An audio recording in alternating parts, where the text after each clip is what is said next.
Le récit de Youssouf, alayhi salam, la raison de l'emprisonnement injustement de Youssouf.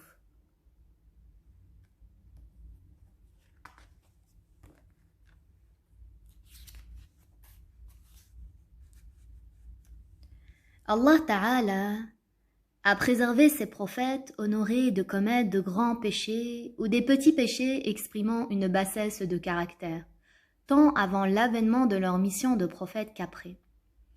On compte parmi ces prophètes imminents et préservés notre maître Youssouf, qui était d'une extrême beauté. Notre maître Youssouf avait grandi dans la maison du ministre Al-Aziz en Égypte. Le shaitan suggéra de mauvaises pensées à Zalikha, la femme du ministre. Elle voulut en effet commettre l'adultère avec Youssouf. Mais notre maître Youssouf, étant prophète, il ne commet pas la fornication et n'envisage pas même un instant de commettre une telle abomination. Au contraire, il exhorta Zalikha en la menaçant du châtiment de Allah et ne lui obéit pas en ce qu'elle avait demandé.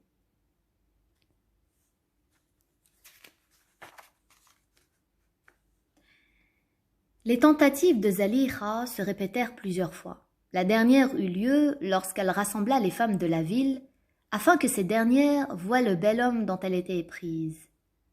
Zalikha demanda à Youssouf, en présence de ces femmes, d'accepter de forniquer avec elle, brisant ainsi le voile de la pudeur. Elle le menaça ensuite de le faire emprisonner s'il n'accomplissait pas l'acte ignoble qu'elle lui demandait. Youssouf dit alors ce qui signifie « Seigneur, je préfère la prison à ce à quoi elle m'appelle. » Youssouf voulait dire que la prison était plus facile à supporter et moins dure que de se rendre coupable de ce péché, et non pas qu'il aimait entrer en prison.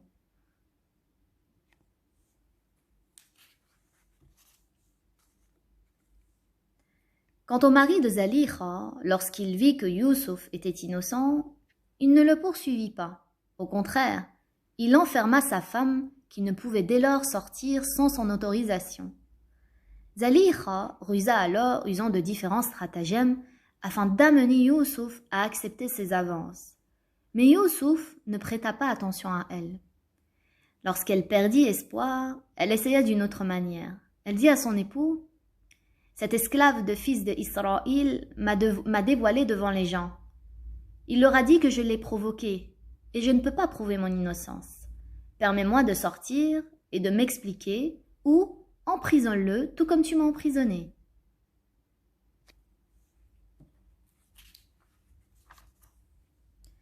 Le ministre et son conseil prirent la décision. Malgré les preuves manifestes de l'innocence de Youssouf, de l'emprisonner, afin que la nouvelle ne se répande pas, et afin d'empêcher tout contact entre Zalikha et Youssouf, jusqu'à ce que cette affaire soit oubliée. Ainsi, Youssouf fut emprisonné sans qu'aucune faute ne lui soit imputable. Il enseignait aux prisonniers l'islam et les incitait à y entrer. Il avait le caractère de l'excellence. En effet, lorsqu'un prisonnier tombait malade, il lui rendait visite et l'aidait. Youssouf faisait une collecte pour celui qui était dans le besoin. Il priait toute la nuit et grâce à lui, la prison était purifiée. Les prisonniers et le personnel de la prison le trouvaient de bonne compagnie. Le gardien principal de la prison l'a aimé aussi et lui facilita son séjour en prison.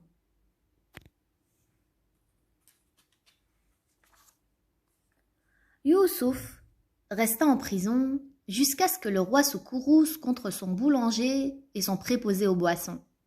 En effet, le roi régnait depuis longtemps et ses opposants. Parmi les dignitaires d'Égypte se sont lassés de sa souveraineté. Ils résolurent alors de l'assassiner. Ils incitèrent Mijlef, le boulanger du roi, et Nabwa, le serveur de boissons, à empoisonner la nourriture du roi. Le boulanger accepta, mais le serveur refusa après avoir accepté. Le boulanger mit alors du poison dans la nourriture du roi, et lorsqu'on l'on servit le repas au roi, Nabwa le serveur dit au souverain « Ô roi, ne mange pas cette nourriture, car elle est empoisonnée. » Le boulanger répliqua « Ô roi, ne bois pas, car ta boisson est empoisonnée. »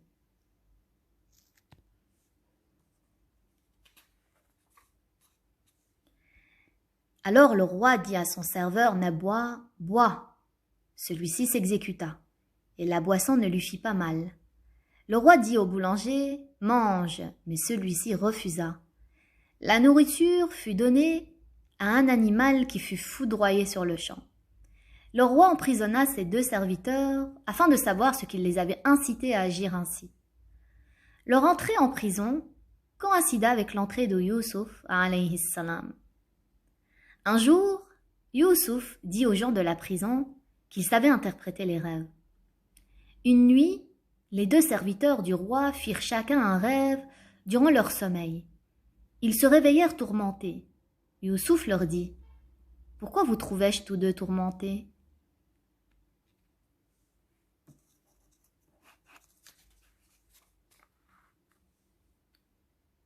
Le boulanger lui répondit « J'ai fait un rêve dans lequel je me voyais faire cuire du pain dans 3 fours différents. J'ai ensuite mis le pain dans 3 paniers et je les ai placés sur ma tête, et des vautours sont venus en manger. » Nabwa le serveur raconta « Quant à moi, je me voyais dans mon jardin, j'y ai vu une plante, et de ce pied de vigne jaillissaient 3 grappes de raisin blanc. J'en ai pressé le jus dans 3 récipients, je l'ai filtré, et je l'ai servi à boire au roi. » Ils demandèrent à Youssouf « Explique-nous l'interprétation de ces rêves, car nous voyons que tu es un bienfaiteur. »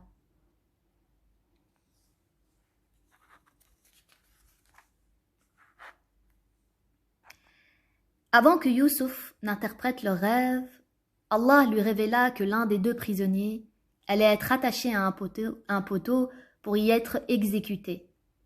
Et il n'y a pas de doute que lorsqu'ils entendraient cette nouvelle, son chagrin augmenterait et il refuserait d'entendre l'interprétation de son rêve.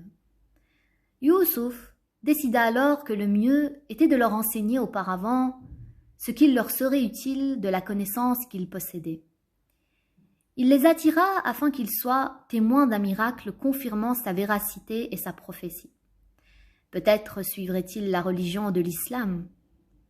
Youssouf leur dit ce qui signifie « Il ne vous parviendra pas de nourriture sans que je ne vous dise ce que sera cette nourriture, avant même qu'elle ne vous soit servie.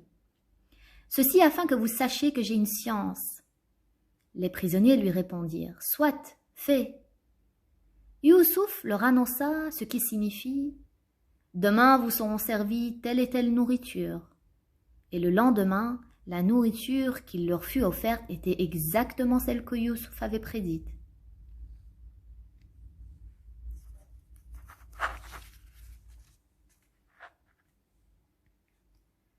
Ceci fait partie de la science cachée que Allah avait dévoilée à Youssouf.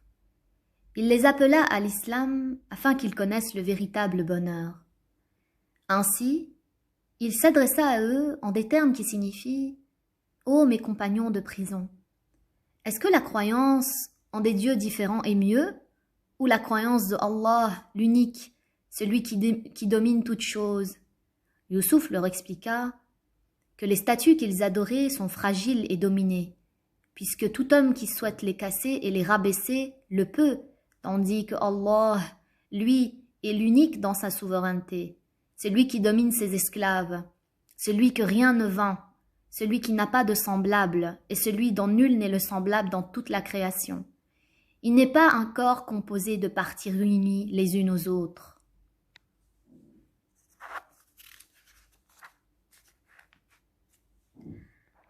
Ainsi, il leur expliqua que c'était l'islam la religion qui, dans l'au-delà, allait les sauver du séjour éternel dans le feu de l'enfer. Puis, Youssouf dit à celui qui donnait à boire au roi « Quel beau rêve que celui que tu as fait. Concernant la beauté des raisins, cela correspond à ton état. Les 3 branches, quant à elles, correspondent à une durée de 3 jours, après laquelle le roi va te réhabiliter et te redonner la place que tu occupais auprès de lui, et même davantage. Quant au boulanger, il lui dit « Quel mauvais rêve que le tien. Dans 3 jours, tu y seras invité, tu seras attaché à un poteau, et les oiseaux viendront se repaître de ta tête. » C'est alors que le boulanger lui dit « Par Allah, je n'ai rien vu en rêve. » Youssouf lui répondit alors « Que tu aies vu ou que tu n'aies rien vu comme tu le prétends, La chose au sujet de laquelle vous m'avez interrogé était décrétée.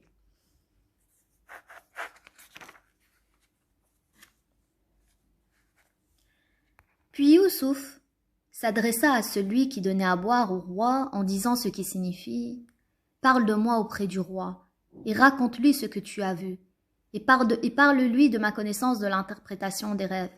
Informe-le de l'injustice que je subis à être emprisonné alors que je suis innocent de tout crime. » Les deux prisonniers sortirent 3 jours plus tard comme Youssouf l'avait annoncé. Le boulanger fut exécuté et celui qui versait à boire au roi retrouva sa fonction auprès du roi, mais le shaitan lui fit oublier par la volonté de Allah Ta'ala de transmettre au roi ce que Youssouf lui avait demandé de dire. Aussi, Youssouf resta encore 7 années en prison.